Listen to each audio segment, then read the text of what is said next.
আসসালামু আলাইকুম। আসসালাম। আমি মোহাম্মদ এমদাদ হোসাইন। এমদাদ ভাই, তাই তো? জি জি। আচ্ছা, বাড়ি কোথায়? আমার গ্রামের বাড়ি শরীয়তপুর জেলা গোসাইরহাট থানা। আপনার গল্পটা একটু শুনি, মানে আপনি কিসে ছিলেন, কোন পেশায় আছেন, কি অবস্থা, কিভাবে আসলেন এই লাইনে?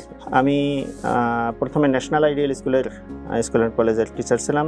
ওখানে আমি ছিলাম আইসিটি। আচ্ছা। এরপরে ওখান থেকে আমরা বের হয়ে কয়েকজনে মিলে একটি প্রতিষ্ঠান করছিলাম, Bangladesh ideal school and college. আচ্ছা, এটা কত সালের গল্প তো বলছেন আপনি? এটা 2007-এর। 7-এর গল্প। আচ্ছা, জি। তো মানে শুরুটাই কি হয়েছে আপনার শিক্ষকতা পেশাতে? শিক্ষকই। আচ্ছা আচ্ছা, তারপর? এর আগে আমি অবশ্য অল্প কিছুদিন 6 মাসের মতন আকিজ গ্রুপে সফটওয়্যারের কোডিং করতাম। আচ্ছা আচ্ছা, ওকে। তো ওখান থেকে আমি ন্যাশনাল আইডিয়ালে ঢুকি। ন্যাশনাল আইডিয়াল থেকে তারপরে নিজের একটা প্রতিষ্ঠান করি। হুম। এরপরে সেই প্রতিষ্ঠানটা মোটামুটি ভালো অবস্থায় ছিল। 2020 সালের আগ পর্যন্ত মোটামুটি আলহামদুলিল্লাহ ভালো প্রতিষ্ঠান, ভালো চলছে। 20 সালে এসে যখন করোনায় আঘাত করলো, তো স্বাভাবিকভাবে প্রতিষ্ঠানগুলো বন্ধ হয়ে গেল। তো আমরা অপেক্ষায় ছিলাম যে মার্চে বন্ধ হয়েছে, হয়তো এপ্রিলে খুলে দেবে। হুম। এপ্রিল যাচ্ছে, মেতে খুলবে। তো এইভাবে আমরা অপেক্ষা করতে লাগলাম। কিন্তু আসলে ব্যক্তি মালিকানা প্রতিষ্ঠানগুলো তো ভাড়া বাড়িতে হয়। হুম। বাড়ি ভাড়া, পানি বিল, গ্যাস বিল, টিচার বেতন, হুম। এগুলো নিয়মিত করতে গিয়ে দেখা গেলো যে কয়েক মাস করার পর খুব একটা অবস্থা খারাপ হয়ে গেল আর কি। আচ্ছা। তো এরপরে এখন যেহেতু স্কুল বন্ধ হয়ে গিয়েছে, টিচার বেতন চলছে না, বিল্ডিং ভাড়া জমে যাচ্ছে। হুম। তো এই অবস্থা স্বাভাবিকভাবেই আমরা সকল টিচাররাই বেতন থেকে একবারে জিরোতে চলে আসলাম।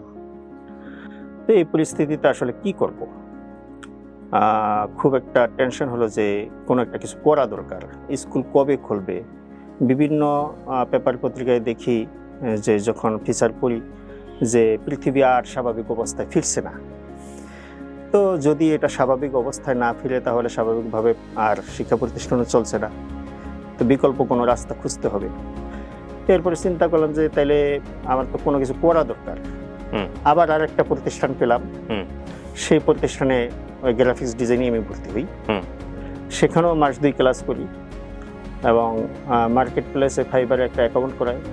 আমি সেখানে অ্যাকাউন্টে গিগ দিই, সার্ভিস প্রোভাইড করি। সেখানে আসলে আমি 2টা কাজ পাই। একটা কাজ হলো ইউকের বায়ার ছিল লোগো ডিজাইনের, আর একটা কাজ আমাদের বাংলাদেশি। কিন্তু আসলে আমি স্কিল ছিলাম না, 2টা কাজই আমাকে ডিজাইনার হয়ে যায়। তো পরে চিন্তা করলাম যে আমাকে আরো কিছু শিখতে হবে। আচ্ছা। তো আরেকটু আমি এই গ্রাফিক্স ডিজাইনের উপরেই কোর্স করা শুরু করলাম। নভেম্বর পর্যন্ত এরকম চললো। কোথায় করছিলেন এই কোর্সটা? ভাই আমি প্রতিষ্ঠানের নামটা বলতে চাচ্ছেন না? বলতে চাচ্ছি না। ওকে, তারপর? তো আমার এমন কাউকে দরকার যে আমাকে গাইড দিবে। তো এরকম খুঁজতেছি, পাচ্ছি না। ইতিমধ্যে আমার এক বড় ভাইয়া থাকেন দেশের বাইরে, ইউকেতে। তো উনি আবার আপনার ফ্যান। তো আমাকে উনি মাঝে মধ্যেই বলে, তোমার কি অবস্থা, স্কিলড হতে হবে, স্কিল না হলে কিন্তু হবে না। তো এক পর্যায়ে উনি ফেব্রুয়ারির 1লা সপ্তাহের দিকে হয়তো উনি আপনার একটা লিঙ্ক আমাকে পাঠালো। লিঙ্ক পাঠালো যে বললো যে তুমি দেখো। তো ওই ভিডিওটা ছিল অনেক ভাইয়ার। ও আচ্ছা, ইশিখনের। আচ্ছা, প্রথম যেটা করি আমি। হ্যাঁ। তো ওই ছেলেটা যে মানে শারীরিকভাবে যেটা চ্যালেঞ্জ। জি জি। এটা দেখে আমি খুব ইন্সপায়ার হই এবং আমার কাছে মনে হয় যে এই ভাইয়াটা যদি পারে আমি কেন পারবো না। ট্রু। তো ফেব্রুয়ারির 1লা সপ্তাহে আমি ইশিখনে ভর্তি হই। এই 2021 ফেব্রুয়ারি। ভর্তি হওয়ার পরে আলহামদুলিল্লাহ ওনারা ক্লাস শুরু করেন। তো আমার কাছে খুবই আশ্চর্যজনক মনে হয় যে যেখানে পৃথিবী থমকে গেছে করোনার কারণে, সেখানে আমি ঘরে বসে অনলাইনে একবারেই লাইভ একটা ক্লাস করতে পারতেছি এবং কোনো কিছু আমি বুঝতেছি না, আমার টিচারকে জিজ্ঞেস করতে পারতেছি। আমি একটা হোমওয়ার্ক করে টিচারকে জমা দিতে পারতেছি।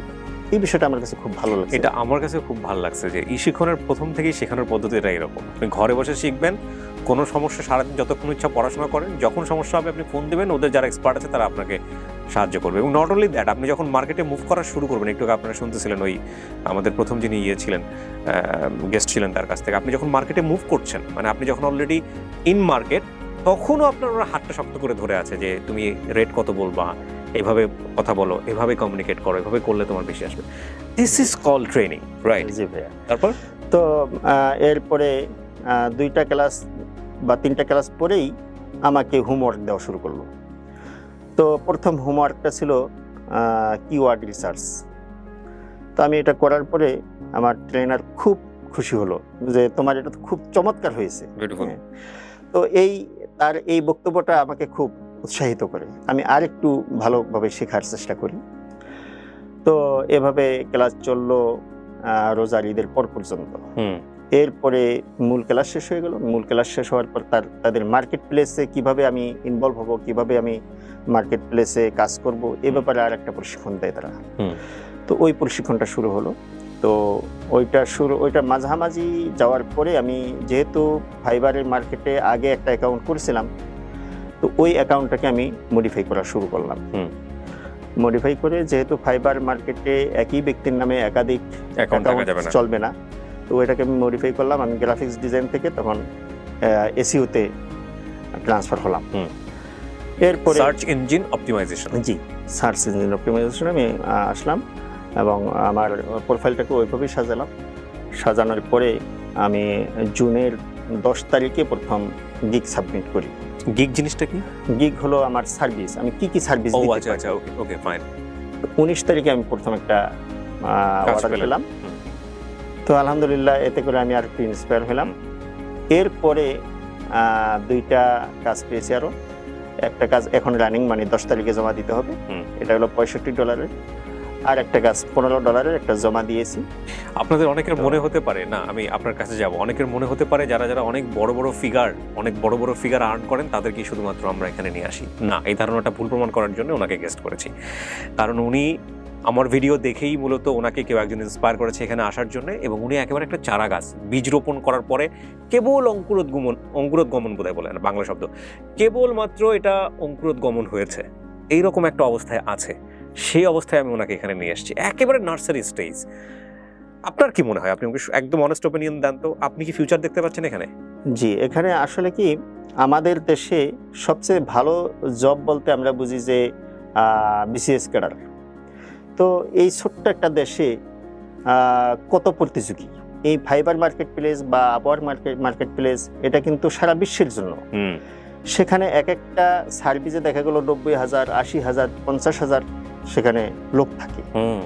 তো সেখানে স্কিলড হলে অবশ্যই আপনাকে তারা ইনভাইট করবে।